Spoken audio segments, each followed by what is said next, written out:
Walaupun kita masih di dalam suasana pandemi COVID-19 yang sudah kurang lebih setahun ini, tetapi tentunya kita berharap iman kita tidak menjadi luntur karena pandemik ini, tetapi kita justru semakin giat di dalam Tuhan.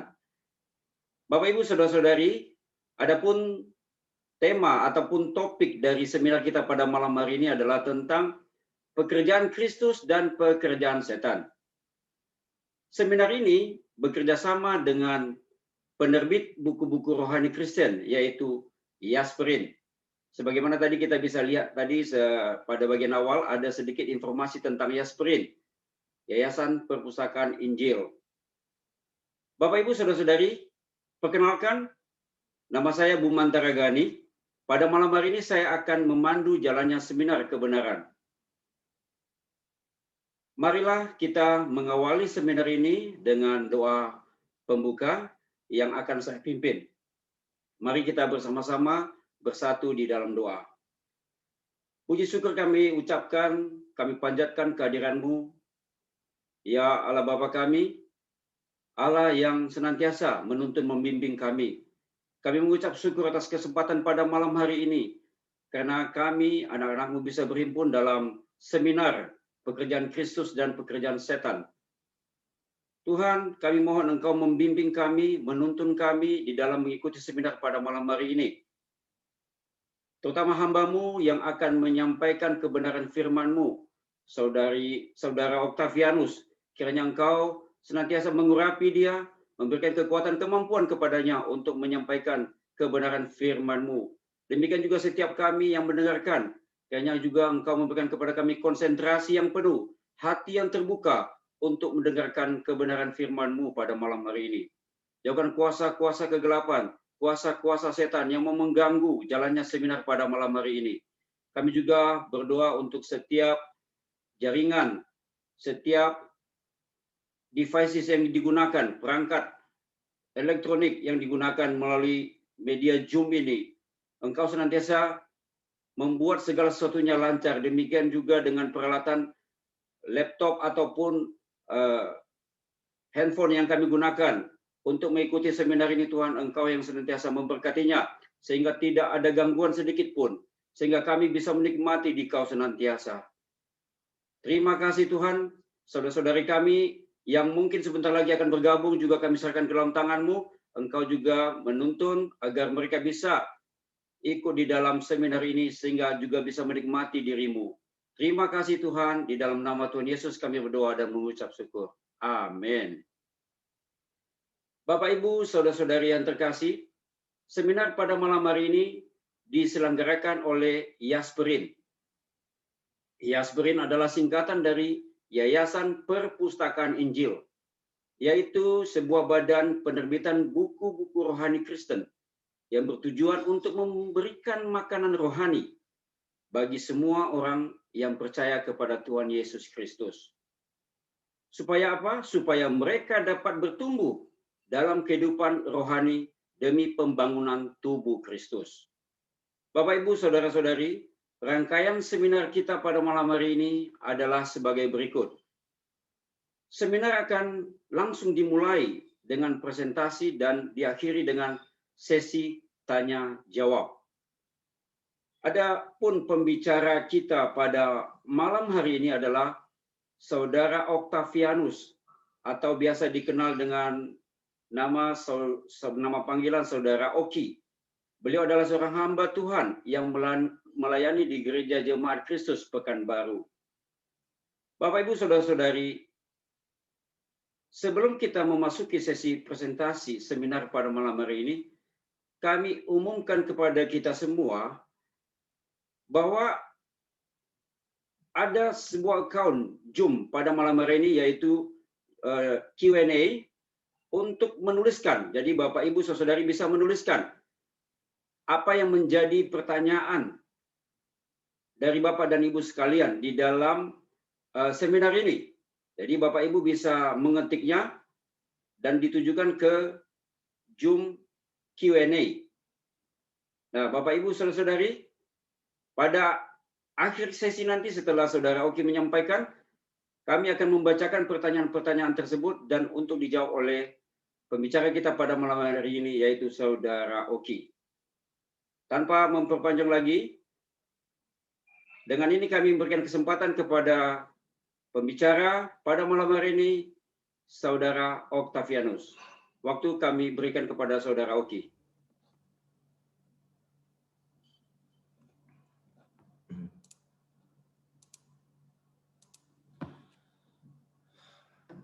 Amin. Ya, baik. Selamat malam, Bapak Ibu, saudara-saudari sekalian. Ya, kita bersyukur kepada Tuhan. Ya, malam hari ini kita bisa berkumpul bersama-sama kembali di dalam seminar kebenaran. Ya, karena itu, mari alangkah baiknya kita sebelum kita mendengarkan firman Tuhan, kita sama-sama kembali bisa bersatu di dalam doa. Amin. Tuhan Yesus, malam hari ini Tuhan, kami dengan rendah hati, kami datang ke hadapan Tuhan. Kami membuka seluruh hati kami kepada Tuhan. Kiranya Tuhan berkatilah seminar kebenaran malam hari ini. Tuhan, oh kami perlu perkataan-Mu Tuhan. Kami perlu firman-Mu Tuhan. Firman-Mu adalah hidup. Tuhan yang mampu menghidupkan kami. Karena itu Tuhan, berikan kami mata yang fokus, pikiran kami yang jernih. Tuhan, sehingga kami boleh memahami, Tuhan, apa yang akan disampaikan malam hari ini. Tuhan juga berkatilah setiap perkataan firman-Mu. Sungguh Tuhan, penuh dengan pengurapan, penuh dengan, oh Tuhan, Roh-Mu, oh yang dicurahkan ke atas diri kami semua. Tuhan, karena itu dapatkan seminar malam hari ini, Tuhan dapatkan fokus kami di dalam beberapa menit ke depan, kami boleh Tuhan terbuka, kami boleh mendapatkan firman-Mu. Terima kasih Tuhan, di dalam nama-Mu kami berdoa dan mengucap syukur. Amin. Amin. Baik ya, Bapak Ibu, saudara-saudari sekalian, puji Tuhan, kita malam hari ini sama-sama ya akan mendengarkan satu firman ya, yaitu adalah sesuai dengan judul dari Bapak Ibu, saudara-saudari sekalian yang dapat, yaitu adalah pekerjaan Kristus dan pekerjaan Satan. Ya, sebelumnya suara saya jelas, Saudara Gan? Jelas. Oke, ya baik, terima kasih. Ya, amin. Oke, Bapak Ibu, saudara-saudari sekalian, ya kita sebagai kaum beriman, sebagai orang yang sudah percaya Tuhan, ya bahkan kita sudah terima baptisan, nah kita perlu mengenal pekerjaan Kristus dan pekerjaan Satan. Ya, kenapa kita perlu mengenal pekerjaan ini? Karena kalau kita hari ini tidak mengenal dua pekerjaan ini, maka hidup kita ya pasti sudah tidak tahu arahnya. Ya, tetapi kalau kita hari ini bisa sama-sama ya mendapatkan pengertian mengenai pekerjaan Kristus, juga mengenai pekerjaan Satan. Maka hari ini ya kita bisa sama-sama, kita hari ini juga mungkin ada pekerjaan, betul nggak? Ya, tetapi pekerjaan kita adalah pekerjaan yang satu dengan pekerjaan Kristus. Ya, karena itu malam hari ini seperti biasa, Bapak Ibu Saudara-saudari sekalian, saya malam hari ini akan membagi pembahasan saya ke dalam 4 bagian. Ya, yang pertama adalah saya akan terlebih dahulu membahas tujuan Allah dalam menciptakan manusia. Ya, sebelum kita masuk ke dalam pekerjaan Kristus dan pekerjaan Satan, ya, tujuan Allah ini sangat perlu kita pahami, perlu kita mengerti, ya. Karena di dalam tujuan Allah menciptakan manusia, di sana ya ada pekerjaan Kristus, di sana juga ada pekerjaan Satan, ya. Ketika Allah menciptakan manusia, wah, Satan juga bekerja, ya enggak? Nah, untuk menghancurkan, untuk apa? Menghambat daripada tujuan Allah. Nah, lalu yang kedua baru kita akan melihat, ya setelah kita melihat tujuan Allah dalam menciptakan manusia, baru kita yang kedua kita melihat pekerjaan Kristus. Nah, yang ketiga, kita akan melihat organisasi kerajaan Satan dan pekerjaan Satan. Jadi nanti kita lihat dulu ya organisasi kerajaan Satan. Ya, Satan itu punya kerajaan juga, ya, dan kita lihat juga pekerjaannya. Nah, lalu yang keempat, bagaimana sikap kita sebagai kaum beriman terhadap pekerjaan ini? Ya, dua pekerjaan ini. Oke, baik. Karena itu ya kita sama-sama boleh lihat, saudari. Nah, di dalam seminar malam hari ini ada 3 hal yang penting, Bapak Ibu Saudari sekalian. Yang pertama adalah kehendak kekal Allah adalah agar Kristus menjadi kepala. Nah, kehendak kekal Allah bukan Allah yang sekedar ada ya, lalu Allah menciptakan A, B, C, D dan segala macamnya dan menciptakan manusia.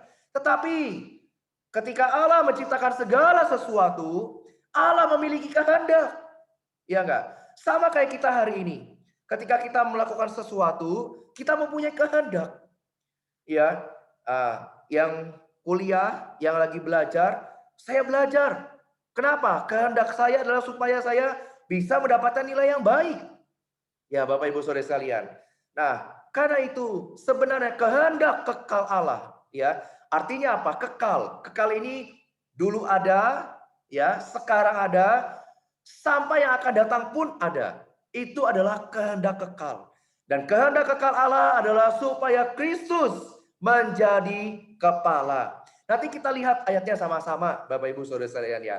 Lah, tetapi Allah ini ingin merampungkan tujuan kekalnya.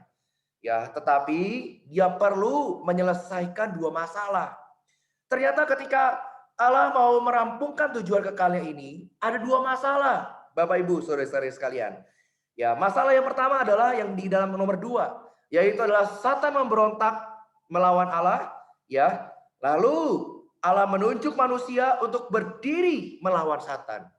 Ya, tetapi sayangnya manusia jatuh. Nah, ini ya. Jadi 2 masalah ini, yaitu adalah Satan memberontak, ya. Lalu yang kedua adalah manusia jatuh, ya. Amin. Puji Tuhan. Jadi malam hari ini kita akan masuk ke dalam 3 poin ini, ya. Mari kita sama-sama baca ayatnya, Bapak Ibu Saudari sekalian. Yang pertama adalah di dalam Efesus pasal yang pertama, ayat yang ke-22. Di sini dikatakan, dan segala sesuatu telah diletakkannya ya di bawah kaki Kristus, dan dia telah diberikannya kepada jemaat sebagai kepala dari segala yang ada. Wah, puji Tuhan. Ya, Paulus menuliskan bahwa Kristus ya, dia dijadikan sebagai kepala dari segala yang ada. Inilah sebenarnya kehendak kekal Allah. Dia ingin menjadi kepala dari segala yang ada. Kepala itu artinya sumber, ya. Kalau tubuh kita, ya enggak, misalnya tangan saya dipotong, maka saya masih bisa hidup. Tetapi begitu kepala saya dipotong, ya, maka saya langsung mati, Bapak Ibu Saudara sekalian. Artinya Kristus itu harus menjadi kepala. Dia harusnya menjadi utama daripada segala yang ada hari ini.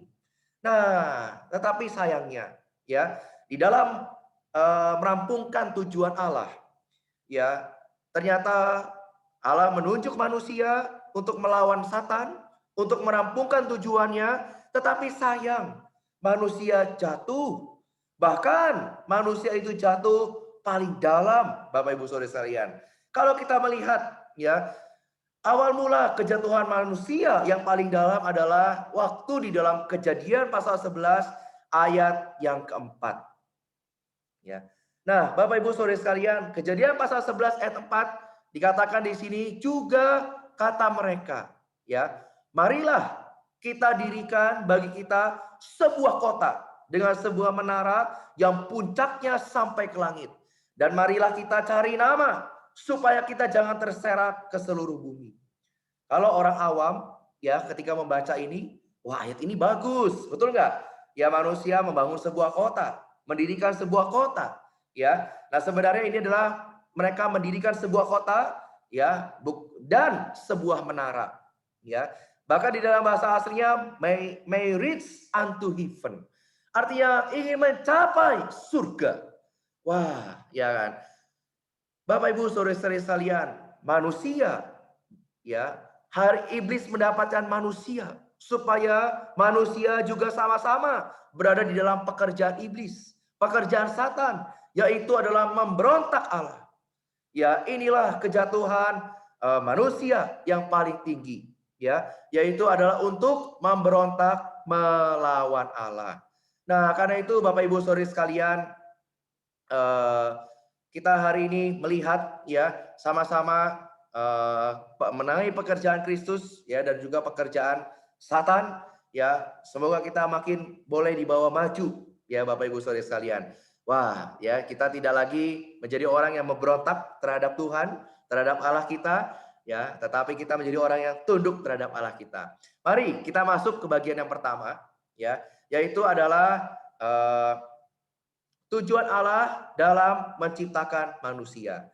Nah, di dalam bagian ini ya saya akan singkat saja Bapak Ibu saudara-saudari sekalian ya, akan singkat saja ya mengenai kita akan mengetahui hubungan antara Allah, manusia dan Satan.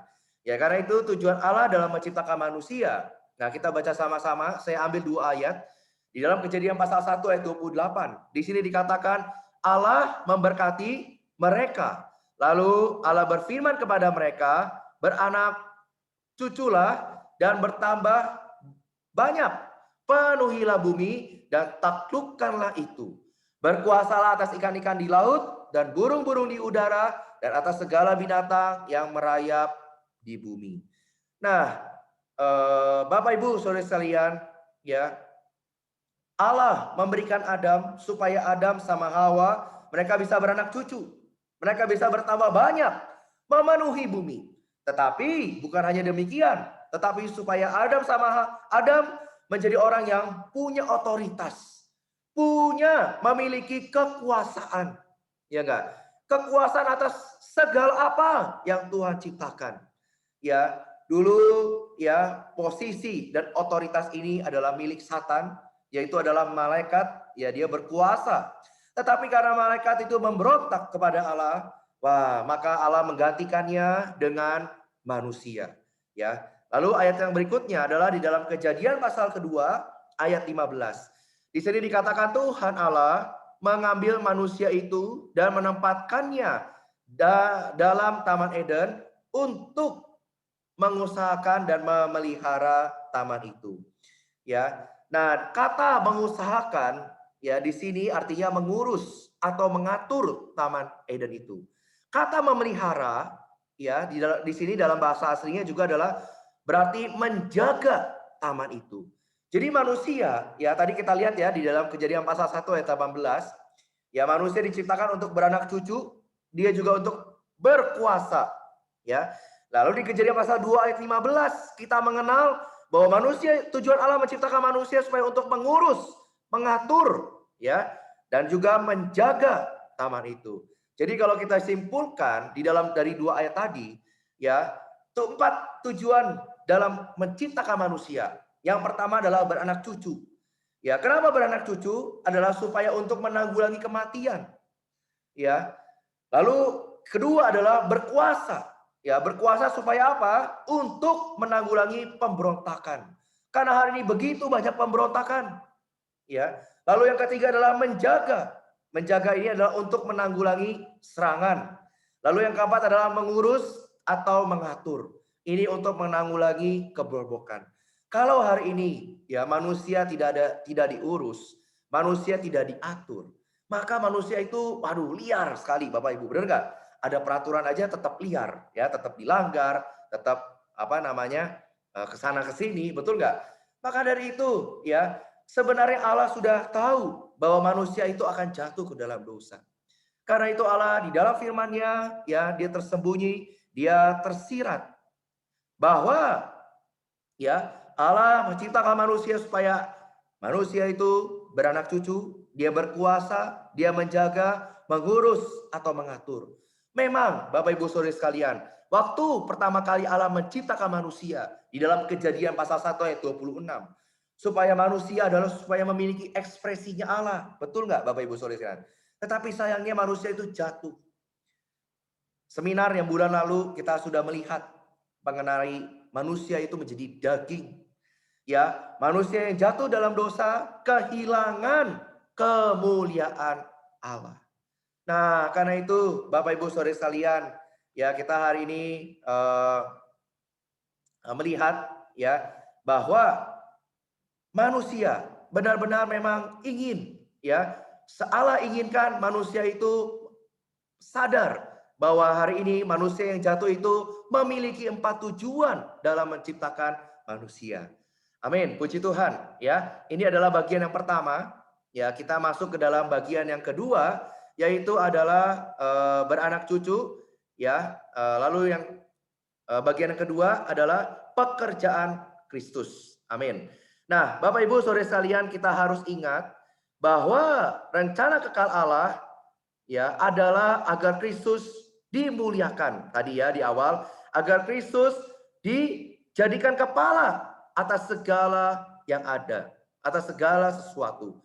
Namun ketika Satan memberontak dan manusia jatuh dalam dosa, Allah harus datang.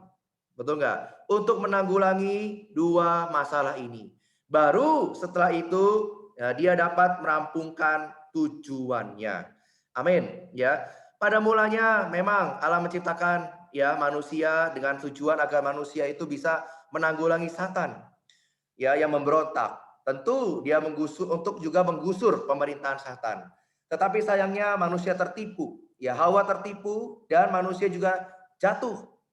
Nah, tetapi walaupun demikian, puji Tuhan, ya kehendak kekal Allah tidak pernah berubah. Kehendak kekal Allah tidak pernah gagal. Ya, dia tetap sama. Walaupun memang ada terhambat nih ya. Nah, dia tetap pada kehendaknya. Dia tetap ingin merampungkan, menyelesaikan kehendaknya. Melalui siapa Bapak Ibu? Ya, melalui siapa? Tentu adalah seorang manusia.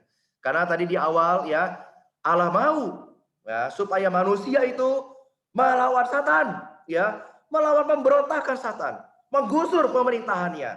Nah, karena itu 2000 tahun yang lalu, ya, ada seorang yang lahir, ya, dari rahim Maria, yaitu adalah Tuhan Yesus. Di dalam diri Tuhan Yesus inilah kita bisa melihat pekerjaan Kristus di dalam rencana Allah. Ya, bagaimana Tuhan Yesus memecahkan masalah ya yang menghalangi rencana Allah. Bagaimana Tuhan Yesus merampungkan rencana Allah. Bapak Ibu, sore sekalian. Wah, ya, kita mari sama-sama melihat pekerjaan Kristus di dalam rencana Allah ini, ya. Nah, ada 5 Bapak Ibu sore sekalian ya. Nanti Bapak Ibu sore sekalian bisa dicatat ya. Ada 5 pekerjaannya. Yang pertama adalah kelahirannya di Bethlehem. Ya, yang kedua adalah pencobaannya di padang gurun, yang ketiga adalah penyalipannya di Golgota, yang keempat adalah kemenangannya dalam kebangkitan, yang kelima adalah peninggian dalam kenaikannya. Wah, puji Tuhan. Mari kita sama-sama, Bapak Ibu Saudara sekalian, kita lihat yang pertama, yaitu adalah kelahirannya di Bethlehem. Ibrani pasal 2 ayat 14 mengatakan, karena anak-anak itu adalah anak-anak dari darah dan daging, maka ia juga menjadi sama dengan mereka dan mendapat bagian dalam keadaan mereka, supaya oleh kematiannya ia memusnahkan dia, yaitu iblis yang berkuasa atas maut. Bapak Ibu saudara sekalian, pekerjaan Kristus yang pertama adalah dia lahir, ya, atau istilahnya adalah dia berinkarnasi. Allah yang tidak terbatas menjadi terbatas, Bapak Ibu saudara sekalian, ya, menjadi manusia, yaitu adalah Tuhan Yesus. Setiap kejadian di dalam kehidupan Tuhan Yesus adalah berhubungan dengan rencana Allah dan juga terkait dengan penghancuran si Satan. Ya, karena itu kalau kita baca Ibrani pasal 2 ayat 14, dalam ayat ini ya Tuhan Allah itu mengambil, ya Tuhan Yesus mengambil tubuh, darah dan daging, ya. Wah, Tuhan Yesus menjadi seorang manusia. Dia untuk menyelesaikan, membereskan kejatuhan manusia. Ya, kenapa Allah tidak langsung saja, Bapak Ibu Saudara sekalian? Ya, sebenarnya bagi Allah sangat mudah untuk membereskan Satan, untuk membereskan kejatuhan manusia. seperti kita membalikan tangan. Ya, kalau Allah tinggal balikan tangan, wah beres semua, betul nggak? Tetapi mengapa Allah harus menjadi manusia? Mengapa Allah harus berinkarnasi? Mengapa Allah harus lahir di Bethlehem dan menjadi Tuhan Yesus? Ya, yang pertama adalah karena Allah kita, Dia adalah Allah sang adil benar.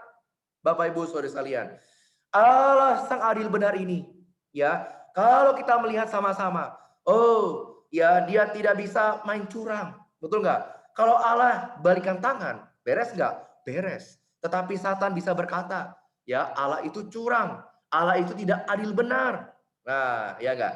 Karena itu mau tidak mau, Allah harus menjadi manusia. Allah harus memiliki darah, ya enggak?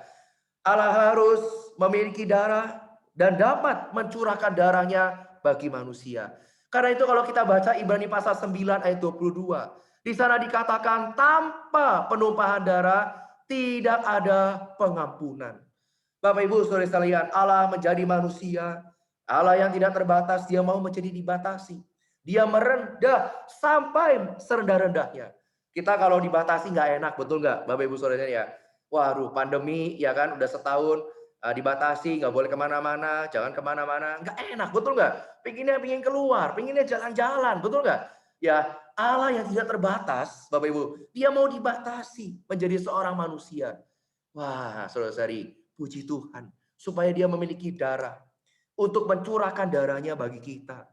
Ya, wah, namun ya bukan hanya ya Tuhan itu memiliki tujuan untuk memiliki darah dan hanya untuk mencurahkan darahnya untuk mengampuni dosa-dosa kita.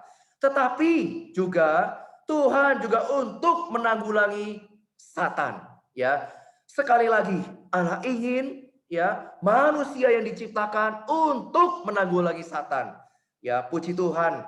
Karena dengan demikian Satan ketika Tuhan Yesus ada di muka bumi, dia tidak pernah dapat menjamah kehendak manusia Yesus. Ya, kita lihat sama-sama 1 Korintus 15 ayat 47. Manusia pertama berasal dari debu tanah dan bersifat jasmani. Manusia kedua berasal dari surga. Wah, puji Tuhan. Ya, di dalam manusia kedua, Yesus, ya manusia kedua di sini mengacu kepada Yesus. Ya, Allah memperoleh apa yang tidak dapat diperolehnya dalam diri manusia pertama, yaitu Adam. Karena Adam gagal, Adam jatuh ke dalam dosa.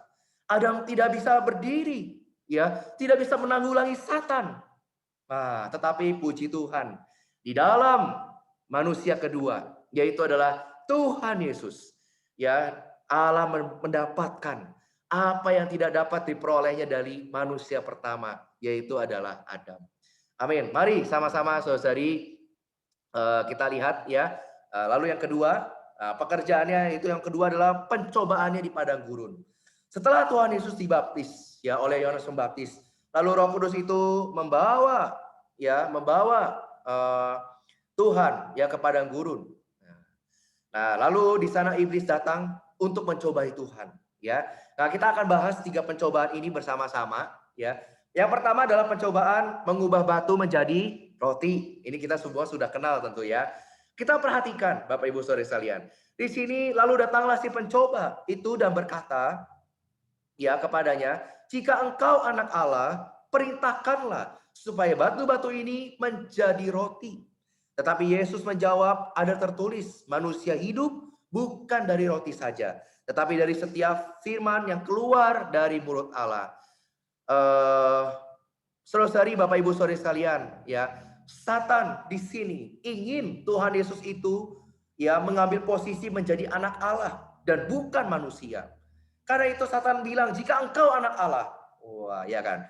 Dia ingin Tuhan meninggalkan posisinya sebagai manusia dan mengambil posisi sebagai putra Allah, yaitu menjadi Allah. Inilah tipuan dari Satan, Bapak Ibu Saudara sekalian. Satan tahu bahwa begitu Tuhan mengambil posisi Allah, dia akan kehilangan posisinya untuk menanggulangi Satan. Ya, karena yang menanggulangi Satan adalah manusia, betul nggak? Ya, tetapi puji Tuhan, Tuhan tahu, Tuhan jelas terhadap tipu daya Satan. Ya, kita lihat jawabannya di dalam ayat 4. Ya, di sini Kalau kita lihat seolah-olah Tuhan Yesus berkata, aku di sini sebagai manusia loh, ya, bukan sebagai anak Allah. Aku mengambil posisi sebagai manusia. Memang aku lapar, aku berpuasa selama 40 hari. Ya, tetapi ya aku di sini mengambil posisi sebagai manusia. Adam yang pertama adalah seorang manusia yang ingin menjadi Allah dan gagal. Tetapi Adam yang terakhir yang adalah Allah, ya ia rela berdiri di posisi seorang manusia dan dia menang atas tipuan Satan. Ya, ingat Bapak Ibu Saudara sekalian, hanya manusia yang dapat merampungkan rencana kekal Allah dan hanya manusia yang dapat menanggulangi Satan. Ya, nah karena itu ya di dalam kehidupan kita hari ini Bapak Ibu Saudara sekalian, ya, kalau Allah mau merendah, kalau Allah mau dibatasi, kalau Allah mau benar-benar merendah ya, dibatasi mengambil posisi menjadi seorang manusia. Ya, masakan hari ini apa kita mau meninggikan diri kita? Betul nggak? Wah, banyak orang hari ini walaupun di masa pandemi ya suka meninggikan dirinya, suka menebar dirinya ya supaya apa? Terlihat bagus, terlihat baik. Bapak Ibu Saudara sekalian, jalan Tuhan adalah merendah. Jalan Tuhan adalah dibatasi. Wah, kita mau nggak demikian? Kita mau nggak dibatasi? Kita mau nggak kita merendahkan diri kita? Ya, atau kita justru sebaliknya, Bapak Ibu Saudara sekalian. Amin ya. Mari kita sama-sama kita melihat pencobaan yang kedua. Ya, pencobaan yang kedua adalah iblis membawa Tuhan Yesus dia naik ke atas bumbungan bait suci. Lalu iblis berkata sekali lagi, jika engkau anak Allah, jatuhkanlah dirimu ke bawah. Sebab ada tertulis mengenai engkau, ia akan memerintahkan malaikat-malaikatnya dan mereka akan menatang engkau di atas tangannya. Ya, amin. Ya, supaya kakimu jangan terantuk kepada batu. Yesus berkata kepadanya, ada pula tertulis, janganlah engkau mencobai Tuhan Allahmu. Ya, nah di sini di dalam pencobaan kedua, Satan seolah-olah berkata, jika Tuhan adalah anak manusia, ya.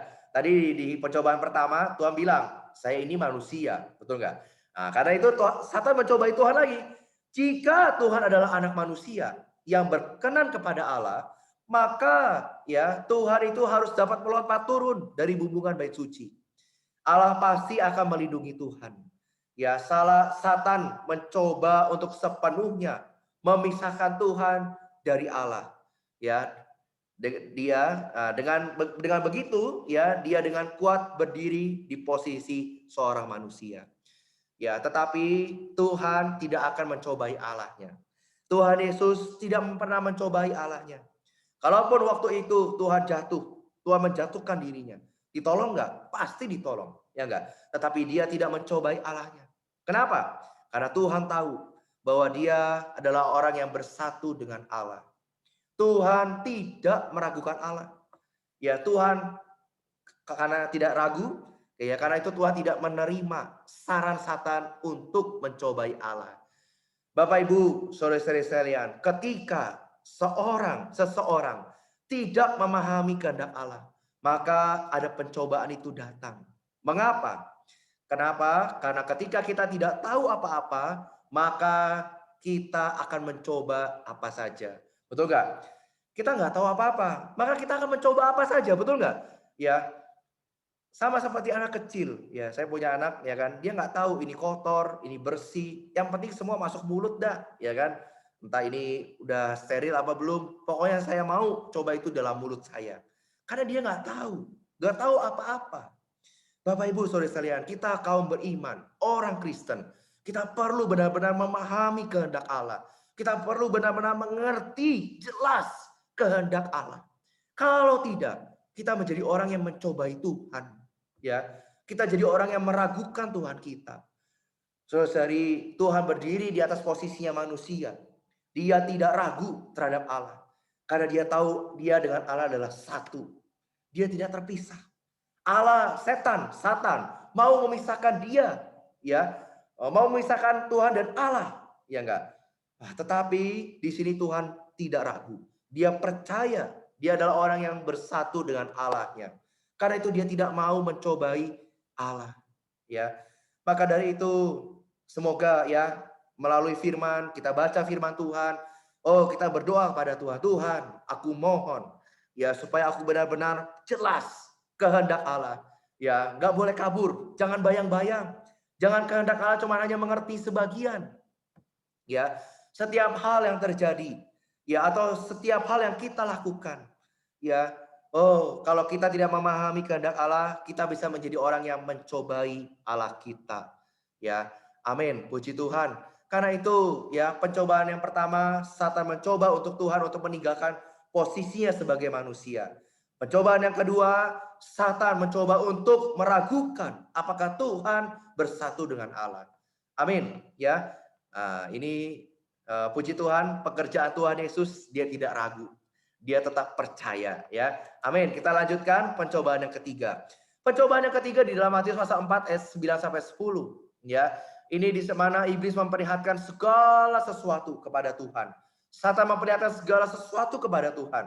Ya, lalu dikatakan semuanya itu akan kuberikan kepadamu jika engkau sujud menyembah aku. Maka berkatalah Yesus kepadanya, enyahlah iblis, sebab ada tertulis, engkau harus menyembah Tuhan Allahmu dan hanya kepada Dia sajalah engkau berbakti. Ya, sasaran dari Satan, pekerjaan Satan adalah penyembahan. Ya, karena itu dia mau meninggikan dirinya. Betul enggak? Ya, malaikat Lucifer di dalam Yesaya pasal 14, dia mau meninggikan dirinya, menyamai Sang Maha Tinggi. Ya, kita nanti lihat di akhir ya. Dia mau disembah. Dia mau terlihat hebat, ya. Dia mau ya kalau kita hari ini ya sama kayak presiden ya, kita tahu presiden nunduk, betul enggak? Ya kan? Wah, sama pingin disembah. Wah, ya. Arti kata menyembah di sini Bapak Ibu Saudara sekalian, ini artinya to kiss the hand, ya. Artinya apa? Mencium tangan. Ya, mohon maaf ya. Kata menyembah di sini juga sama kayak kata artinya adalah sama seperti anjing yang menjilati tangan tuannya. Artinya, ya, penyembahan yang dimasukkan di sini adalah penyembahan yang sangat dalam, ya, supaya Yesus menyembah kepada Satan itu. Ya, mari ini Bapak Ibu Saudara sekalian, Tuhan Yesus tidak menyembah, ya. Tuhan Yesus hanya menyembah Tuhan Allahmu dan dia berbakti kepada Allahnya. Ya, Bapak Ibu Saudara sekalian, hari ini kita menyembah siapa? Kita menyembah Tuhan kita atau kita sedang menyembah Satan? Ya, kita menjadi budaknya Satan, ya kan? Kita menjadi hambanya Satan, ya kan? Mungkin nggak terlihat Bapak Ibu Saudara, tetapi tanpa kita sadar, oh ya, kita sedang menyembah Satan. Bapak Ibu Saudara sekalian, semoga hari ini ya kita tidak tertipu. Satan ingin ya supaya dia bekerja itu supaya sasarannya adalah supaya kita menyembah dia. Kalau kita nggak hati-hati, wah kita cepat ya akan bisa menyembah Satan. Amin. Ya, kita lihat sama-sama pekerjaan Kristus yang ketiga adalah penyalipannya di Golgota. Ya, 2 Korintus pasal 5 ayat 14 dikatakan, sebab kasih Kristus yang menguasai kami, karena kami telah mengerti bahwa jika satu orang sudah mati untuk semua orang, maka mereka semua sudah mati. Ya, Bapak Ibu, saudara-saudari sekalian, di sini dikatakan bahwa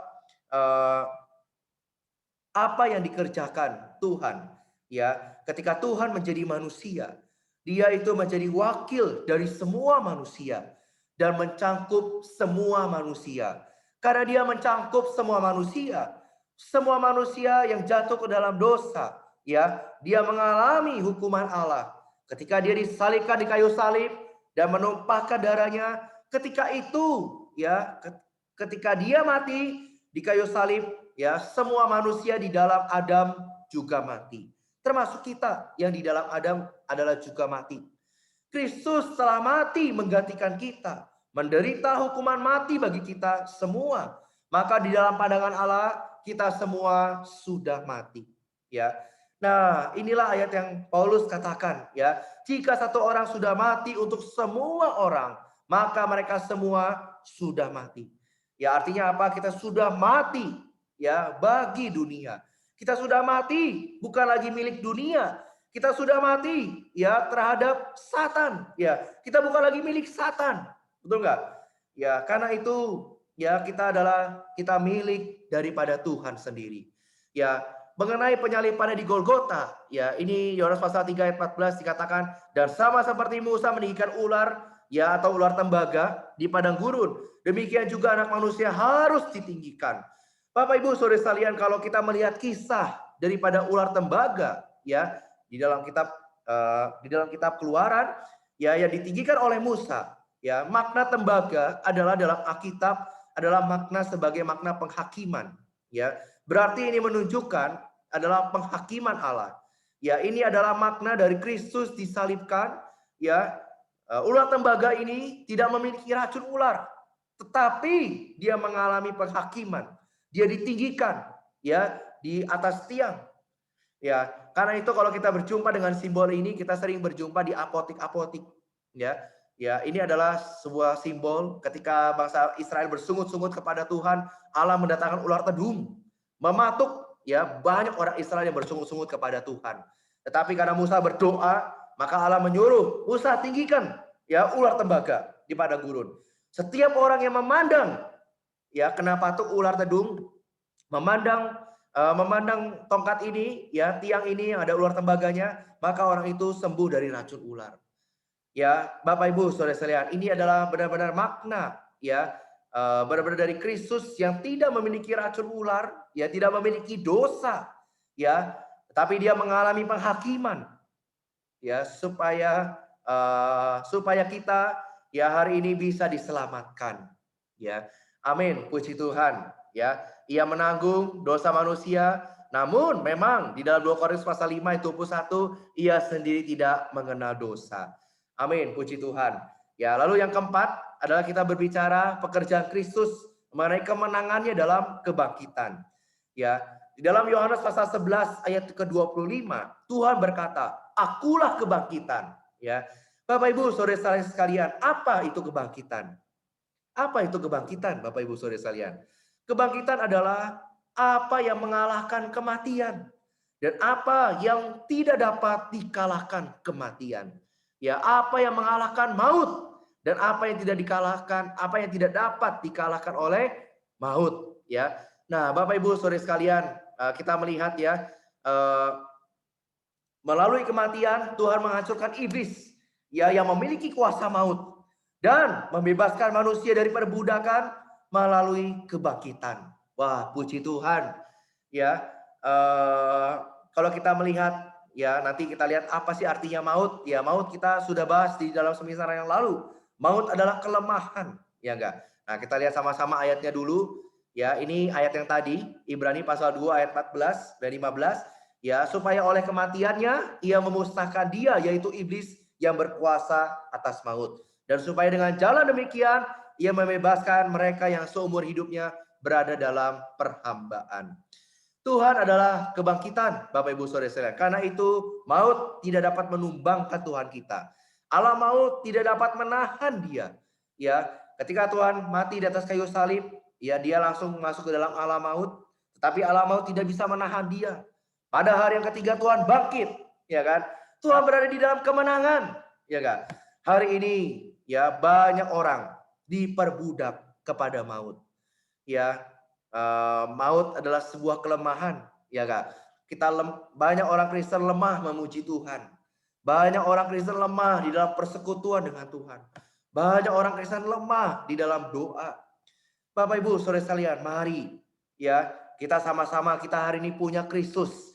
Dia adalah Kristus yang menang di dalam kebangkitannya. Oh, ya enggak? Kita hari ini tidak lagi tertipu oleh maut, ya enggak? Kita sama-sama menang, berada di dalam kemenangannya. Ya, wah, tidak ada kelemahan, tidak ada perasaan maut di dalam diri kita. Karena Kristus hari ini sang menang, dia sang bangkit ada di dalam diri kita. Ya, nah karena itu di dalam Kolose pasal 2 ayat 15 dikatakan di sini ia telah melucuti pemerintah-pemerintah dan penguasa-penguasa dan menjadikan mereka tontonan umum dalam kemenangannya atas mereka. Ya, kata melucuti di dalam kitab Kolose pasal 2 ayat 15. Di sini berarti Satan itu tidak dapat menumbangkan apapun Satan itu tidak bisa menahan apapun.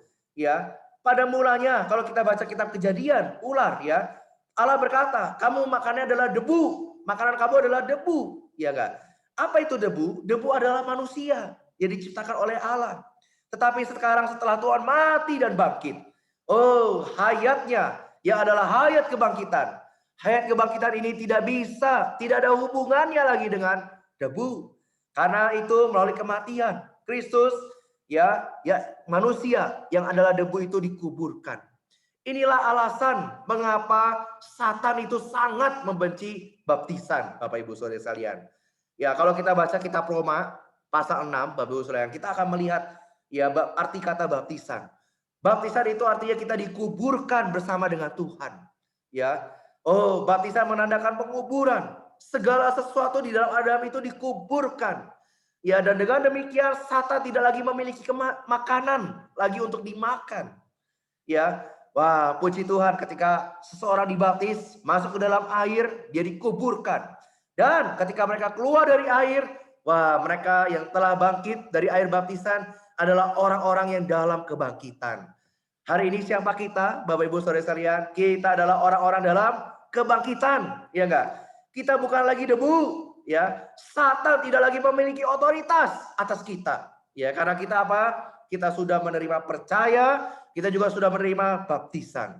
Melalui kematian, Tuhan Yesus menghancurkan pemegang kuasa maut. Ya, dia berdiri di atas posisi seorang manusia dan mengalahkan Satan untuk kepentingan manusia. Puji Tuhan, Bapak Ibu Saudara sekalian ya. Tuhan kita adalah sang menang dan dia dan kita juga adalah wakil ya, dan kita juga dia wakili ya, kita juga menang, betul enggak? Ya. Nah, karena itu dua hal yang berbeda, yaitu adalah kemenangan, bermegah dalam kemenangan. Nah, bedanya apa di sini Bapak Ibu Saudara sekalian? Ya, bedanya adalah kalau kita lihat sama-sama, kemenangan itu adalah menang di medan perang. Sementara bermegah di dalam kemenangan adalah menyanyikan perayaan, bersorak-sorai kemenangan setelah pertempuran dimenangkan. Ya, hari ini kita adalah orang-orang yang bermegah dalam kemenangan. Ya, Kristus telah mendapatkan kemenangan dan hari ini kita yang berada di pihaknya hanya perlu bermegah dalam kemenangannya. Sama seperti sekolah, ya dia punya tim atlet olahragawan. Lalu ikutin PON ya, lomba ya. Lah, tim itu maju dan tim itu menang. Ya, maka yang sukacita bukan hanya tim itu, tetapi yang sukacita adalah semua siswa di sekolah itu. Ya enggak? Dan bermegah di dalam kemenangannya. Wah, bangga ya kan? Sekolah ini menang, betul enggak?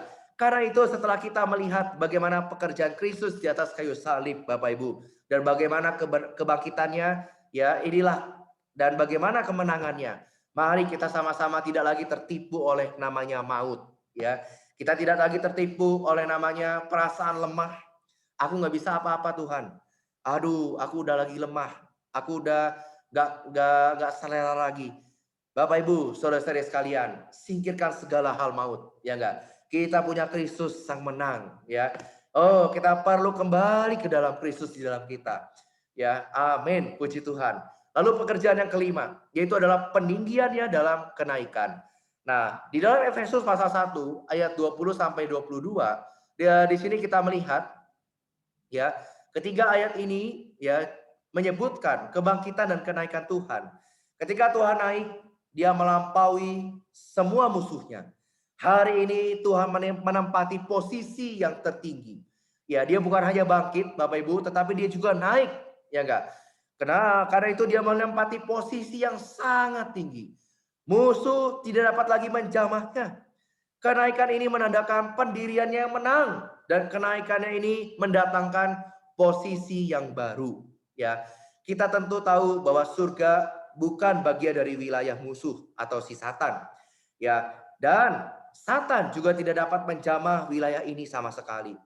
Oh, haleluya, Bapak Ibu Saudara sekalian. Kita yang hari ini sudah percaya kepada Kristus, kita juga bukan hanya berada dalam kemenangan Kristus, tetapi kita juga berada di surga, ya. Itulah sebabnya Paulus mengatakan di dalam Efesus pasal 2 ayat 6, Dan di dalam Kristus Yesus Ia telah membangkitkan kita juga dan memberikan mendudukan ya tempat bersama-sama dengan Dia di surga. Ya. Nah, Bapak Ibu, ini bukan memberikan tempat ya, tapi di dalam bahasa aslinya adalah seated us ya, sit us. Ya, jadi mendudukkan kita ya bersama-sama dengan Dia di surga. Jadi kalau kita ditanya, kita hari ini berada di mana? Iya Kak? Wah, kita hari ini berada di mana? Kita berada di surga, ya Kak? Tuhan telah naik ke surga, Dia sebagai manusia. Dia adalah manusia yang dimuliakan. Dia adalah pemenang yang pertama. Ya, sebagai seorang manusia Dia telah melampaui segalanya. Puji Tuhan, Bapak Ibu Saudara sekalian. Di dalam pekerjaan Kristus, Kristus mengalahkan musuh melalui kelahirannya, pencobaannya, ya, kehidupan insaninya, penyalipannya, kebangkitan, dan bahkan kenaikannya. Dia benar-benar menanggulangi Satan, si musuh, sebagai seorang manusia dan dalam posisi seorang manusia. Ya, puji Tuhan, Bapak Ibu Saudara sekalian. Ya, kita hari ini benar-benar mengucap syukur kepada Tuhan kita. Bagaimana Kristus bekerja, ya, supaya bukan hanya untuk menyelamatkan kita, tetapi adalah supaya membawa kita di dalam kemenangannya. Ya, membawa kita hari ini bukan lagi diperhamba oleh namanya Satan. Ya, baik, kita masuk ke dalam pembahasan yang ketiga, yaitu adalah organisasi kerajaan Satan dan pekerjaan Satan. Di dalam Kolose pasal 1 ayat 13 dan Kisah Rasul pasal 26 ayat 18, ya, di sini katakan Ia telah melepaskan kita dari kuasa kegelapan dan memindahkan kita dalam kerajaan Anak yang terkasih, ya, untuk membuka mata mereka supaya mereka berbalik dari kegelapan kepada terang dan dari kuasa iblis kepada Allah. Ya, kalau kita melihat di dalam dua ayat ini, ya, di sini ada kuasa juga ada otoritas daripada Satan, ya. Lalu kalau kita melihat Matius pasal 12, Bapak Ibu Saudara sekalian, waktu itu Tuhan dikatakan bahwa Dia mengusir setan itu dengan kuasa Beelzebul, ya enggak? Tetapi Tuhan Yesus mengatakan apa? Tuhan mengetahui pikiran mereka. Lalu berkata kepada mereka, setiap kerajaan yang terpecah-pecah, ya, dan sebagainya. Artinya apa? Satan itu memiliki kerajaan, memiliki organisasi, ya. Wah, mereka merencanakan sesuatu, ya, supaya apa? Wah, untuk memenangkan manusia. Ya, dari dua ayat ini kita benar-benar mengenal, ya, Satan memiliki otoritas dan Satan juga memiliki kerajaan, ya. Bagaimana organisasi dan pekerjaan Satan? Ya, organisasi kerajaan Satan itu, ya, menggunakan ada dua bahan, ya, yaitu di satu sisi rohani juga, ya, itu adalah yang kedua adalah sisi yang fisik, ya. Nah, ini adalah untuk membangun kerajaannya. Dia memakai kedua sisi ini, baik sisi yang rohani maupun sisi yang fisik. Kalau dilihat dari sisi yang rohani, maka kita akan melihat apa saja sih, ya. Di sisi rohani itu ada malaikat yang rusak atau malaikat yang jatuh dan setan-setan yang najis atau roh-roh jahat. Nah, di sisi fisiknya, ya, organisasi kerajaan Satan itu ada namanya juga manusia. Ya, jadi kalau kita tidak hati-hati, ya, tanpa kita sadari, wah, kita sedang membangun namanya kerajaan Satan. Ya, amin. Nah, ini sekedar pengetahuan, Bapak Ibu Saudara sekalian, ya. Jadi kata Satan di dalam Perjanjian Lama dan Perjanjian Baru, ya. Perjanjian Lama bahasa Ibrani dan bahasa Yunani, ya, Perjanjian Baru bahasa Yunani. Nah, ini yang maknanya sama, itu di dalam Perjanjian Lama 35 kali dicatat. Ya, kalau di dalam Perjanjian Baru ada 38 kali dicatat, ya. Beberapa nama di dalam Alkitab yang dikaitkan dengan Satan, ya, ada naga, ada ular, ada iblis, ada Satan tentunya, juga ada Apollyon di dalam Wahyu pasal 9. Juga ada Beelzebul, ya, di dalam Matius pasal 12. Ya, dan masih banyak lagi Bapak Ibu Saudara sekalian. Nah, tetapi kita tidak membahas ini secara detail, ya, tapi kita melihat sama-sama satu ayat ini, yaitu adalah Yohanes pasal 5 ayat 19.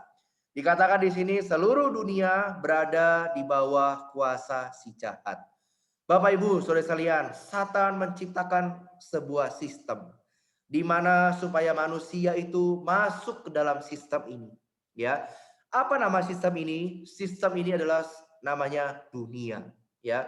Benar-benar dipakai, diciptakan oleh Satan supaya memenangkan manusia, supaya manusia diperbudak oleh dunia.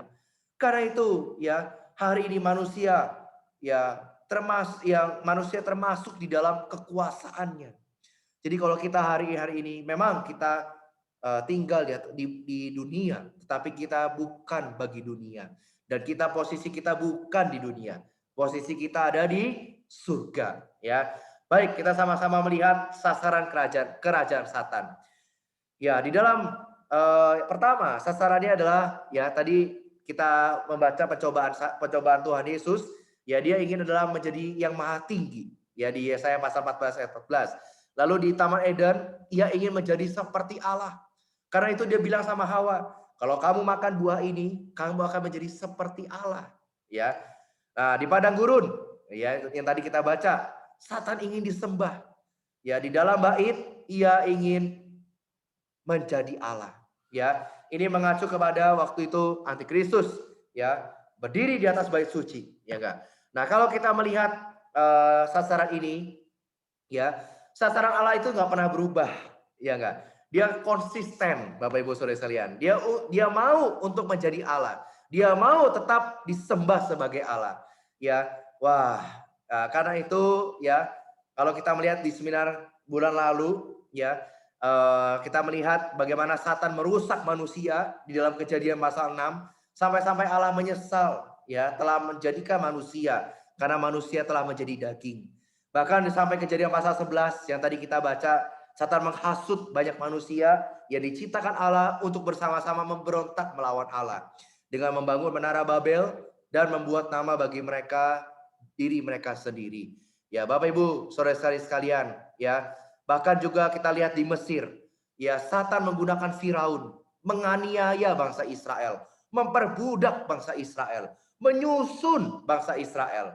Ya, bahkan kalau kita baca kitab Daniel pasal 2 ayat 31 sampai 43, maka Daniel ya dikatakan ya ada sebuah mimpi ya, di sana ada patung besar ya dari kepala sampai ke jari-jari kaki semua. Ini semua melambangkan kerajaan yang duniawi yang didirikan oleh Satan sendiri. Ya, kerajaan-kerajaan ini meninggikan manusia. Kerajaan-kerajaan ini memberontak melawan Allah. Ya, karena itu waktu Daniel hidup, ya enggak? Maka raja itu berkata apa? Kamu harus makan dari penyembahan berhala. Kamu harus menyembah, ya kan? Nah, bukan kepada Allah, tetapi kepada yang lain selain Allah. Karena itu Bapak Ibu Saudara sekalian, kita benar-benar melihat sasaran Allah juga konsisten, ya. Dia benar-benar ingin disembah, dia benar-benar ingin menjadi Allah. Ya, karena itu kita melihat ya apa sih metode-metode kerajaan Satan, ya. Mereka pekerjaannya ada di dalam dunia, juga pekerjaannya ada di dalam gereja tentunya. Kita lihat satu persatu. Pekerjaan di dalam dunia, ya. Yang pertama adalah membutakan pikiran manusia.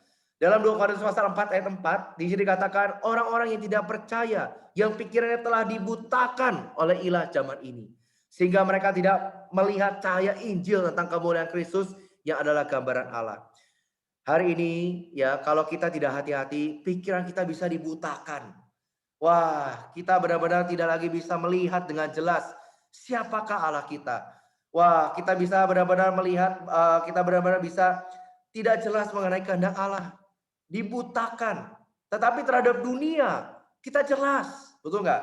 Kalau kita hari ini ditanya, hari ini ya kalau orang-orang muda ya, iPhone yang terbaru, iPhone berapa? Oh, langsung cepat jawabnya, betul nggak? Nah, lalu ditanya, kalau firman ini ya ada ayatnya artinya apa? Waduh, kurang tahu, betul kan? Bapak Ibu, saudara-saudari sekalian, hari ini banyak manusia sudah dibutakan pikirannya. Hari ini semoga kita juga tidak demikian, ya. Kita tidak dibutakan pikiran kita. Ya. Oh, tetapi pikiran kita jernih melihat kehendak kekal Allah. Jernih melihat apa yang sudah Kristus kerjakan buat kita. Sehingga kita apa? Kita tidak tertipu lagi oleh si iblis. Yang kedua, ini adalah merampas penyembahan manusia. Di dalam Wahyu pasal 13 ayat 12, di sini ada sebuah binatang, ya. Dikatakan dan seluruh kuasa binatang yang pertama itu dijalankannya di depan matanya. Ia menyebabkan seluruh bumi dan semua penghuninya menyembah binatang pertama yang luka parahnya telah sembuh. Ya enggak? Yang harusnya manusia itu takut kepada Allah, menyembah Allah, tetapi karena binatang itu dia menarik semua seluruh bumi untuk menyembah, mengikuti binatang itu yang adalah Satan itu, ya. Yang ketiga adalah ya ini paling sering dibahas ya, juga familiar dengan kita, yaitu adalah merampas firman ya, firman Allah yang telah didengar oleh manusia sehingga manusia melupakan apa yang telah mereka dengar. Bapak Ibu, saudara-saudari sekalian, kalau kita tidak hati-hati, kita mungkin pernah sering baca firman Tuhan, kita mungkin sering ikut seminar-seminar, kita mungkin sering ikut ya mendengarkan banyak firman. Tapi kalau kita nggak hati-hati, burung itu sudah ada, ya siap, dia mau memakan, merampas firman itu. Sehingga apa? Yang kita kerjakan itu nggak ada artinya, Bapak Ibu Saudara sekalian. Ya, kita kalau firman itu nggak mengusik diri kita, nggak menerangi kita, ya wah, ya artinya firman itu mungkin sudah dirampas oleh si jahat. Ya, malam ini kita dengar firman, ya hati-hati Bapak Ibu, ya iblis sama seperti burung, dia sudah siap nih mau merampas firman itu dari diri kita. Ya supaya apa? Ya kita nggak peduli jadi orang. Kita jadi orang yang masa bodoh terhadap pekerjaan Kristus dan pekerjaan Satan. Oh, saudari ya di pinggir jalan, hatinya keras, tanahnya keras, sudah banyak lalu lalang dunia, lalu lintas dunia. Sehingga apa? Firman Tuhan itu bagi orang itu, ya dengar, yang penting saya dengar deh. Yang penting saya tiap minggu datang deh mendengarkan firman. Yang penting saya tiap hari mungkin baca Alkitab. Tapi Bapak Ibu, semoga kita tidak demikian. Ya, firman yang ditaburkan ke dalam diri kita benar-benar boleh bertumbuh. Kita benar-benar menjadi tanah hati yang baik, ya, membawa firman itu bertumbuh dan berbuah, ya. Amin. Lalu yang keempat adalah membawa barang palsu, agama dan moralitas. Bapak Ibu kalau baca 1 Timotius pasal 4 ayat 1 sampai 3, di sini dikatakan tetapi roh dengan tegas mengatakan bahwa di waktu-waktu kemudian ada orang yang akan murtad lalu mengikuti roh-roh penyesat dan ajaran-ajaran Satan. Oleh tipu daya pendusta-pendusta yang hati nuraninya memakai cap mereka. Mereka melarang kawin, melarang orang makan makanan yang diciptakan Allah, supaya dengan pengucapan syukur dimakan oleh orang yang percaya dan yang telah mengenal kebenaran. Ya, di bagian yang keempat ini Satan, ya dia bekerja membawa barang-barang palsu. Ya, Satan tahu bahwa Allah itu membenci daging, betul nggak? Ya, Allah itu sangat membenci daging. Kita sudah bahas di seminar bulan lalu, ya. Karena itu ia berpura-pura membencinya dengan apa? Menghasut manusia supaya apa? Menjadi vegetarian. Dan supaya apa? Manusia itu nggak menikah, betul nggak? Ya, supaya manusia nggak beranak cucu. Nah, di stop nikahnya, ya kan? Nah, hari ini kita perlu hati-hati, ya. Satan membawa barang-barang palsu, membawa kebaikan, moralitas yang baik, ya kan? Supaya apa? Kita disimpangkan. Bukan lagi kita hidup berdasarkan Kristus, tetapi kita hidup berdasarkan barang-barang palsu ini. Oh, ya inilah pekerjaan Satan di dalam dunia. Ya, mari kita lihat sama-sama pekerjaan Satan di dalam gereja. Yang pertama adalah Satan menganiaya dan mengancam, ya enggak? Ini dituliskan kepada gereja di Smyrna, Wahyu pasal 2 ayat 10, jangan takut terhadap apa yang harus engkau derita. Sesungguhnya iblis akan melemparkan kamu ke dalam penjara supaya kamu dicobai dan kamu akan beroleh kesusahan selama 10 hari. Ya, hendaklah engkau setia sampai mati dan aku akan mengaruniakan kepadamu mahkota kehidupan. Pekerjaan iblis adalah menganiaya orang, ya. Kita makin cinta Tuhan, makin banyak masalah. Kita makin banyak melayani, makin banyak masalah. Betul nggak Bapak Ibu Saudara sekalian? Ya, kita makin, oh Tuhan aku mau mutlak bagi Engkau. Aku makin mengasihi Tuhan. Iblis datang menganiaya kita. Kamu ini ya kan suka berbuat dosa, masa iya kamu jadi pengasih Tuhan? Menganiaya kita, mengancam kita. Ya, Bapak Ibu, kita jangan tertipu oleh Tuhan, oleh Satan tersebut ya. Lalu yang kedua adalah serangan terhadap tubuh. Ya, iblis juga bisa menyerang serangan terhadap tubuh. Ya, ini yang diderita oleh Paulus ya di dalam 2 Korintus pasal 12 ayatnya yang ke 7 ya, dikatakan di sini, dan supaya aku meninggikan diri, ya, supaya aku jangan meninggikan diri karena penyataan-penyataan yang luar biasa itu. Maka aku diberi suatu duri dalam dagingku, ya. Yaitu seorang utusan iblis untuk apa? Untuk membuat aku, ya, supaya aku jangan meninggikan diri. Ya, ini iblis juga bisa ya menyerang terhadap tubuh kita, ya. Lalu yang ketiga adalah kepalsuan, ya, fitnah, dusta dan dusta, ya. Nah, di sini dikatakan dalam Kisah Rasul ini ya. Jadi iblis itu bekerja ya kepalsuan, fitnah, dusta.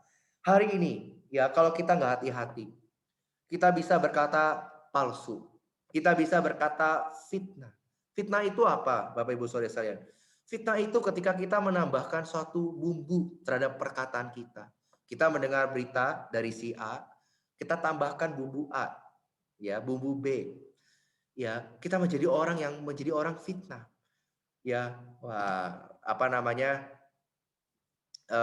Hati-hati Bapak Ibu Saudara sekalian. Kalau kita tidak hati-hati dengan mulut kita, ya, kalau kita tidak hati-hati hidup kita, ya, berdasarkan Kristus yang di dalam kita, hidup kita penuh dengan kepalsuan. Sama seperti orang ahli Farisi dan orang ahli Taurat, penuh dengan kepalsuan. Mereka di luarnya bagus, ya, pakai baju imam. Wah, pokoknya keren sekali Bapak Ibu Saudara. Tetapi Tuhan berkata, mereka itu dalamnya seperti kuburan, ya, yang cuma penuh dengan tulang belulang. Wah, Bapak Ibu sekalian, fitnah, dusta, ya. Kalau ada dusta, ada fitnah di dalam gereja, ini bukan karena saudara-saudari tersebut, bukan. Tapi ini belakang itu ada iblis, ada Satan yang bekerja. Ya, kita perlu benar-benar bisa mendoakan, ya, sama-sama saudara-saudari dalam hidup gereja. Tidak ada kepalsuan. Semua adalah murni, apa adanya. Ya enggak? Tidak ada fitnah, tidak ada dusta. Ya. Wah, Bapak Ibu Saudara, kalau kita hari ini di dalam gereja, kita tidak ada kepalsuan, tidak ada fitnah, tidak ada dusta, maka ya kita hidup penuh dengan damai sejahtera. Betul enggak? Karena Kristus sebagai damai sejahtera di dalam diri kita. Ya, lalu 4, mengisi hati manusia, ya, dan membuat manusia menjadi tamak, ya. Hari ini banyak manusia, ya, bukanlah hanya 1, 2, tapi banyak manusia yang hatinya diisi oleh Satan. Supaya apa? Tamak. Supaya serakah. Supaya udah nggak mikirin orang lain. Yang penting aku. Ya enggak? Aku yang penting enjoy. Ya kan? Orang lain mau susah, orang lain mau apa, terserah mereka. Oh, Bapak Ibu Saudara sekalian. Ya, ini kisahnya ada seperti Ananias dan Safira. Ya, Ananias dan Safira suami istri. Dia menahan sebagian. Ya enggak? Petrus berkata, Ananias, mengapa hatimu dikuasai iblis? Sehingga engkau mendustai Roh Kudus dan menahan sebagian hasil dari penjualan tanah itu. Oh, Bapak Ibu Saudara sekalian, kita harus memperhatikan pekerjaan Satan mengenai segala sesuatu yang terjadi pada kita. Kita seharusnya tidak bertanya apa itu, tetapi kita harus bertanya dari mana asalnya. Kita bukan menyalahkan saudara itu, kita bukan menyalahkan saudari itu, tetapi dari mana sumbernya? Pasti ini dari Satan, betul nggak? Kalau yang demikian terjadi, ya ini bukan masalah baik atau buruk, Bapak Ibu Saudara sekalian. Tetapi ini adalah masalahnya sumbernya siapa gitu. Kita harus ingat ya bahwa segala sesuatu yang Satan lakukan dan kerjakan adalah supaya untuk maksud memperluas kuasanya, memperluas kerajaannya, memperluas otoritasnya. Ya, Satan melakukan segala hal yang dia bisa untuk menentang Allah. Ya, Satan mau memenangkan manusia. Oh, Bapak Ibu Saudara sekalian, inilah pekerjaan Satan. Ya, kalau kita tidak hati-hati, ya, ya kita bisa dimenangkan oleh Satan. Nah, karena itu, ya, jenis orang yang paling takuti oleh Satan adalah mereka yang melakukan kehendak Allah. Oh, Bapak Ibu, ya, kenapa orang bisa melakukan kehendak Allah? Karena dia jelas terhadap kehendak Allah. Kalau orang itu nggak jelas terhadap kehendak Allah, nggak mungkin dia bisa melakukan namanya kehendak Allah. Ya, sasaran Allah adalah untuk mendapatkan manusia, ya, yang akan menghancurkan semua pekerjaan Satan. Ya, tetapi sasaran Satan adalah untuk memenangkan hati manusia untuk menentang kehendak Allah. Semoga Allah membuat kita menjadi orang yang hanya mencintai kehendak-Nya, sehingga kita dapat menanggulangi Satan dan seterunya. Amin. Kita masuk ke pembahasan keempat. Saya akan lebih cepat, Bapak Ibu Saudara sekalian ya. Ini kita melihat ya, di depan kita sudah melihat bagaimana pekerjaan Kristus dan pekerjaan Satan, ya, bagaimana tujuan Allah dalam menciptakan manusia. Ya, mari kita melihat ya, hari ini kita adalah gereja. Ya, kita adalah kaum beriman. Di mata Tuhan kita adalah gereja menempati posisi yang sangat penting. Hari ini kita perlu melanjutkan peperangan, ya, peperangan atas musuh, ya, peperangan Kristus yang perjuangkan waktu itu hidup di atas muka bumi. Ya, berperang bukan bekerja sama dengan musuhnya, Bapak Ibu sekalian. Karena itu gereja bertanggung jawab untuk membawa kehendak surga turun ke bumi dan melaksanakan kehendaknya di bumi. Ya, yang pertama adalah menaklukkan pemerintah-pemerintah dan penguasa-penguasa. 2 Korintus pasal 10 ayat 4, melainkan senjata-senjata yang diperlengkapi dengan kuasa Allah. Hari ini ya, banyak orang Kristen yang gagal. Banyak orang Kristen yang kalah terhadap musuh Allah. Kenapa? Ya. Terhadap kuasa pekerjaan iblis, kenapa kalah? Kenapa gagal? Karena tidak ada doa. Karena belum berdoa. Bapak Ibu Saudara sekalian, doa kita perlu berkuasa di hadapan Allah untuk menentang kuasa kegelapan. Doa yang sejati adalah doa yang bekerja sama dengan Allah untuk mendatangkan kerajaannya ke bumi dan untuk melaksanakan kehendaknya di bumi. Ya, bagaimana hari ini kita berdoa, Bapak Ibu sekalian? Apakah kita cuma doa makan? Apakah kita cuma doa sebelum tidur? Ya, atau apakah kita cuma doa waktu kita mau pergi mungkin supaya kita nggak terpapar COVID? Bapak Ibu Saudara sekalian, orang Kristen, ya, kita perlu doa.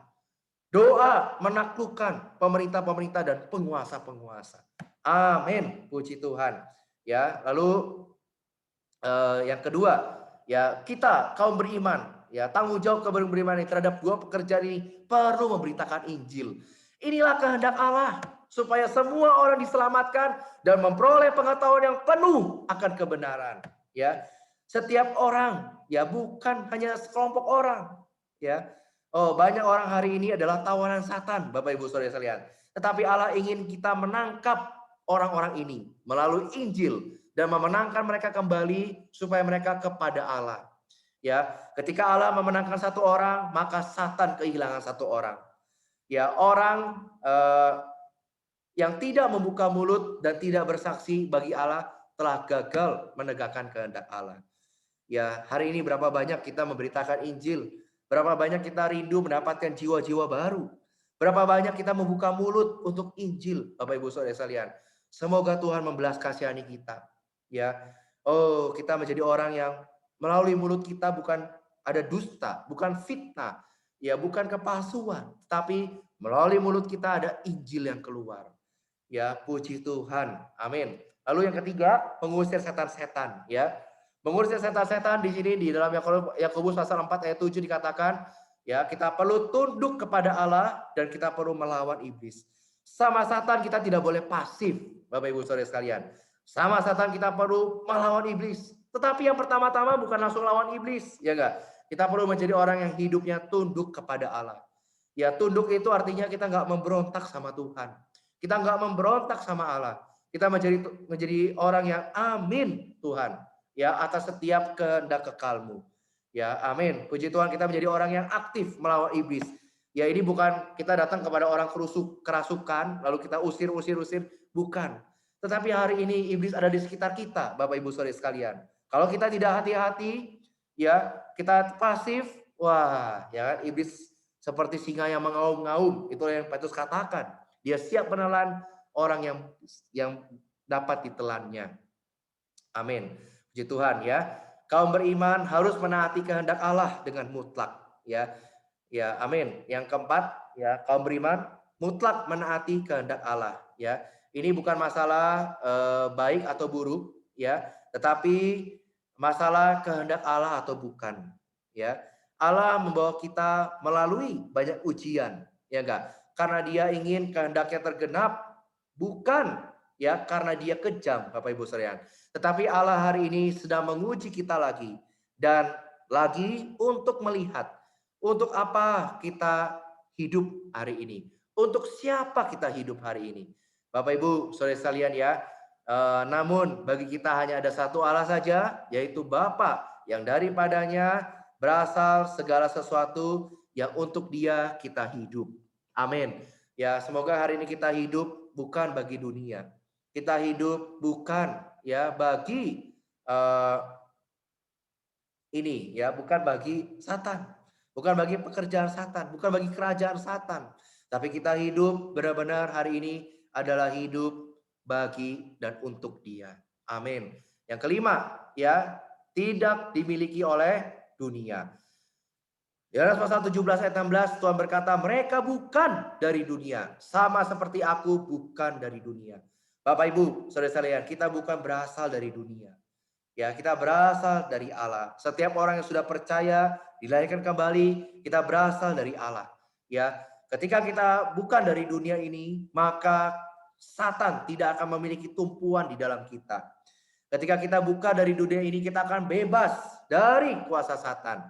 Banyak orang hari ini diperhamba oleh dunia. Ya, dunia benar-benar ya sebuah sistem yang menduduki, memperbudak manusia, termasuk kaum beriman. Ya, tanpa kita sadari ya, kita hidup bukan untuk Tuhan, tapi kita hidup bagi dunia. Ya, bukan membangun kerajaan Tuhan, bukan mendatangkan kerajaan Tuhan kembali, tetapi kita justru malah membangun kerajaan Satan. Bapak Ibu, saudara-saudari sekalian, ya semoga melalui melihat pekerjaan Kristus, pekerjaan Satan dan organisasinya, ya bahkan tanggung jawab kita sebagai kaum beriman, kita boleh dengan jelas ya bagaimana kita hari ini hidup. Saya tutup dalam 2 ayat terakhir, ya, yaitu adalah Efesus pasal 5 ayat 16 sampai 17. Dan pergunakanlah waktu yang ada, karena hari-hari ini adalah jahat, ya. Sebab itu janganlah bodoh, tetapi usahakanlah supaya kamu mengerti kehendak Tuhan. Ya, di sini kata-kata pergunakanlah waktu yang ada artinya adalah menebus waktu yang ada. Ya, kata menebus, ya kata waktu di sini di dalam firman Tuhan ada dua bahasa Yunani, dua kata. Artinya yang pertama adalah bahasa Yunaninya kronos, juga yang kedua adalah bahasa Yunaninya adalah kairos. Kronos itu adalah urutan waktu, ya. Kronos itu adalah ya seperti kita hari demi hari kita lewati. Itulah kronos, ya. Urutan waktu, umur kita, ya enggak? Saya sudah umur 28 tahun, ya. Inilah kronos saya. Kronos saya sudah 28 tahun, urutan waktu kita. Ya. Tetapi kata waktu juga berkaitan dengan kairos. Apa itu kairos? Kairos adalah sebuah kesempatan, sebuah waktu, momentum yang berharga. Kalau pebisnis ya melihat sebuah kairos, sebuah peluang, bisnis itu bisa berkembang, ya enggak? Tapi hari ini ya kita perlu juga memiliki kairos, waktu momentum yang berharga. Bapak Ibu, saudara sekalian, kairos kita hari ini untuk siapa? Untuk Tuhan atau untuk yang lain? Ya, seberapa banyak yang bisa dinilai untuk Tuhan kairos kita?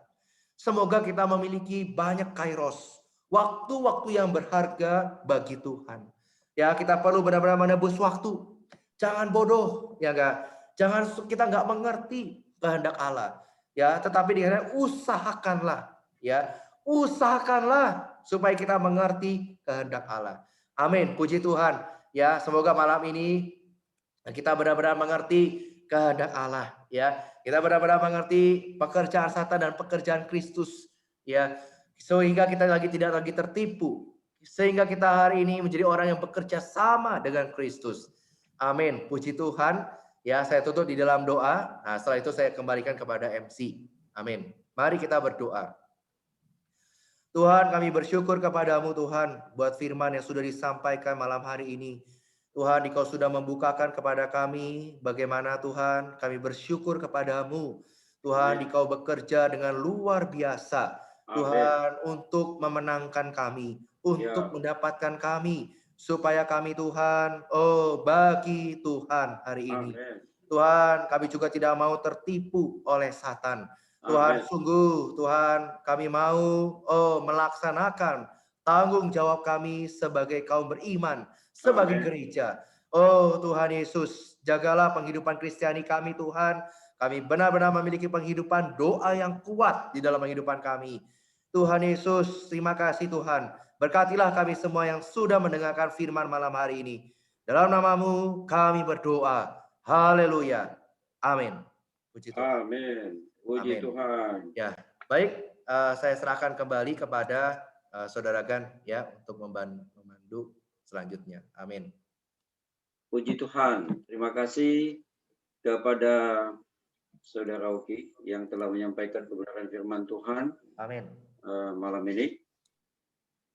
Pekerjaan Kristus dan pekerjaan setan. Ya, Bapak Ibu Saudara-saudari, kita harus berhati-hati dengan tipu muslihat iblis. Sebenarnya tanpa sadar kita bisa terjebak, termasuk di dalam pelayanan gereja sendiri. Kalau kita tidak berhati-hati, kita bisa terjebak dengan tipu muslihat iblis. Nah, dalam hal ini kita perlu belajar, tadi disampaikan bagaimana kehidupan dari Tuhan Yesus Kristus sendiri yang telah mampu melalui segala cobaan dari iblis. Tadi disampaikan juga bahwa jenis orang yang paling ditakuti oleh setan adalah mereka yang melakukan kehendak Allah.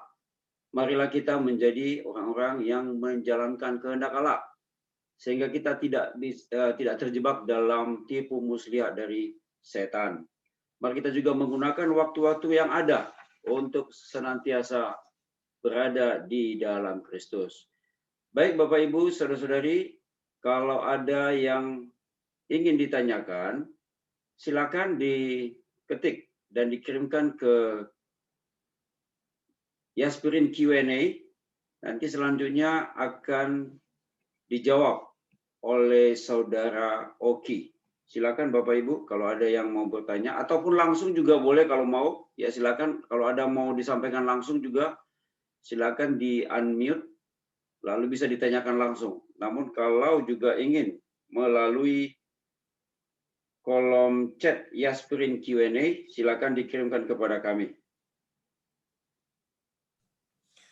Amin. Ya, ini ada pertanyaan, Saudara Gan. Ya, silakan. Amin.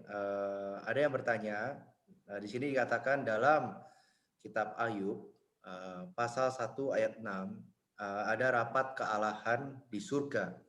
Dan Satan hadir di sana ya.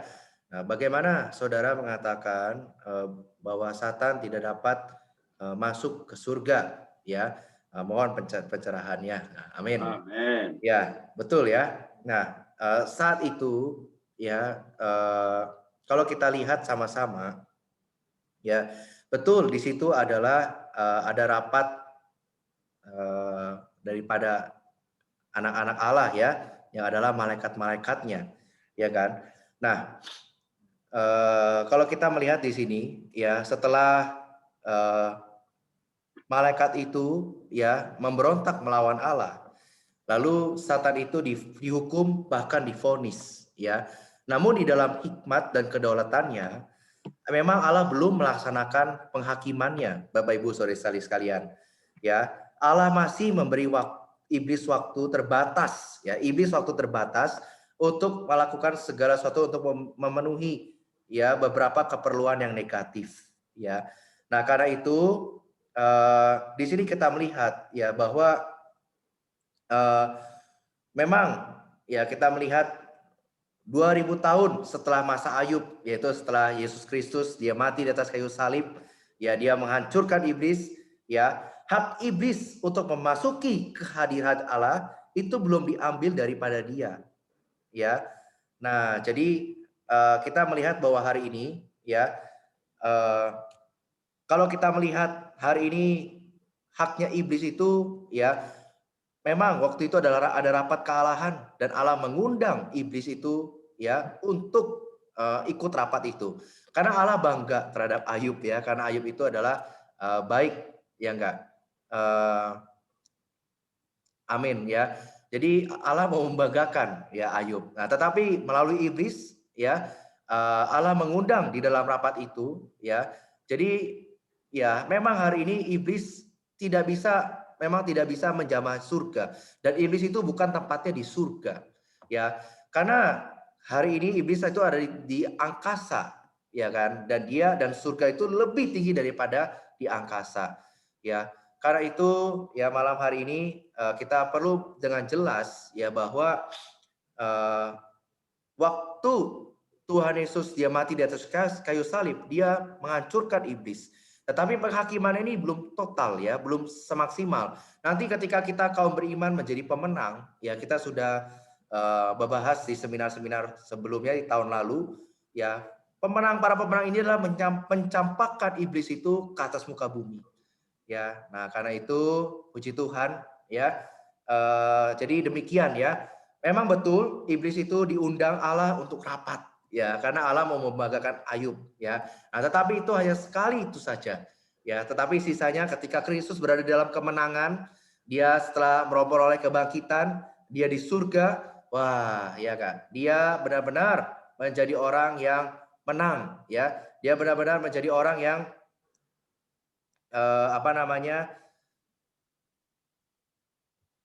dia duduk di atas tahta di surga ya, dan membawa semua kaum beriman duduk di atas surga.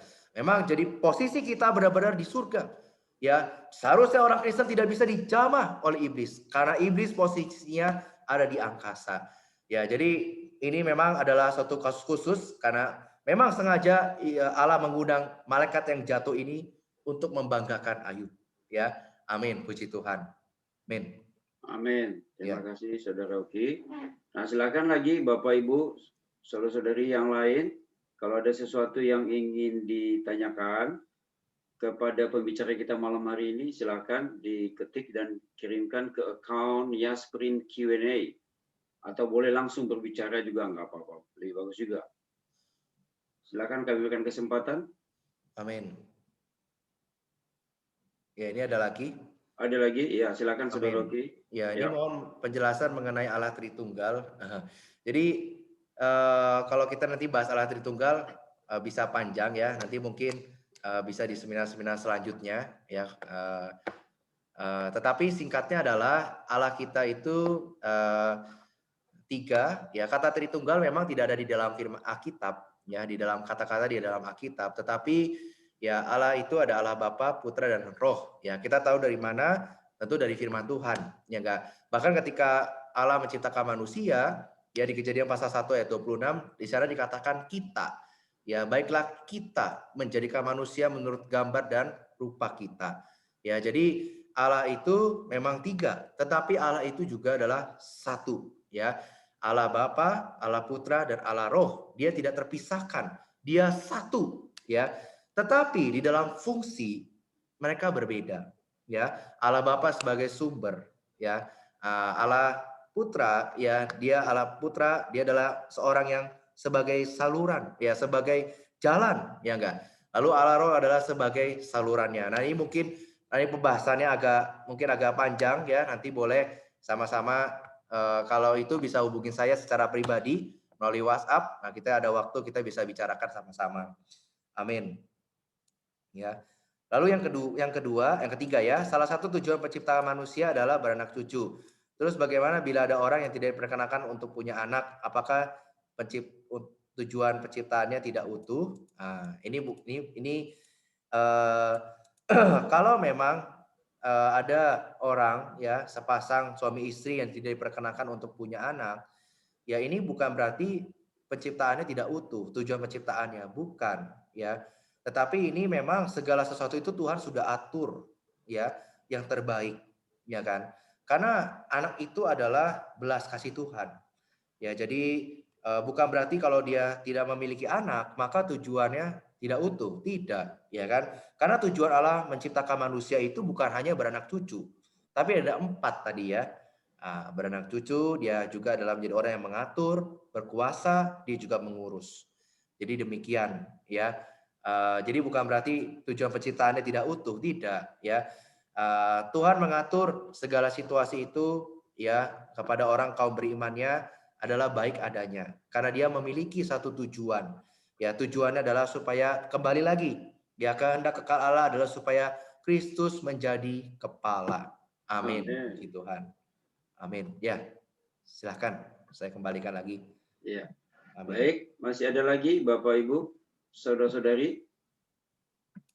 Kalau ada silakan disampaikan kepada Saudara Oki atau dikirimkan ke Yasperin Q&A. Atau silakan juga bisa ditanyakan langsung. Silakan unmute speakernya. Amin. Amin.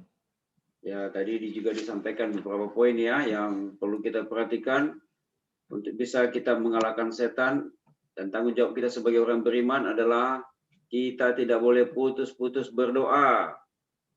Dan kita juga harus memberitakan Injil. Dan juga kita mutlak ya menjalankan kehendak Allah. Dan kita tidak dimiliki oleh dunia. Oh, Bapak Ibu, saudara-saudari, mari kita menggunakan setiap kesempatan yang ada ini untuk melayani Tuhan.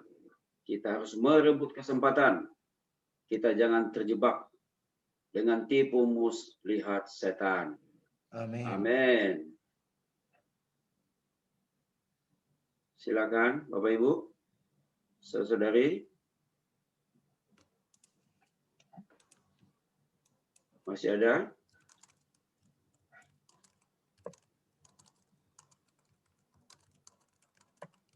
Baik. Kalau tidak ada lagi, ya, kita akan segera menutup sesi seminar pada malam hari ini. Tidak ada ya? Baik. Nah, Bapak Ibu, saudara-saudari, demikian seminar kebenaran pada malam hari ini dengan topik pekerjaan Kristus dan pekerjaan setan. Doa kami melalui seminar ini adalah setiap anak-anak Allah memiliki bukan hanya ya pengenalan pekerjaan Kristus, tetapi juga boleh hidup bagi Kristus, melakukan tanggung jawab hari ini untuk merampungkan tujuan kekal Allah, mendatangkan kerajaan Allah, dan menjadikan Kristus sebagai kepala dalam kehidupan sehari-hari. Bapak Ibu, kami mewakili Yasperin selaku penyelenggara seminar pada malam hari ini mengucapkan terima kasih atas kehadiran dan partisipasi Bapak Ibu, saudara-saudari sekalian. Apabila ada di antara Bapak Ibu, saudara-saudari membutuhkan pelayanan dari Yasperin atau ada lagi hal-hal yang ingin dipertanyakan, silakan menghubungi Saudara Octavianus atau Saudara Oki pada nomor yang ada ya pada informasi tentang seminar ini sebelumnya. Silakan Bapak Ibu melihat kembali di WhatsApp-nya, bisa ditemukan nomor kontak dari Saudara Octavianus. Demikian seminar kita pada malam hari ini. Tuhan Yesus memberkati kita semua. Amin.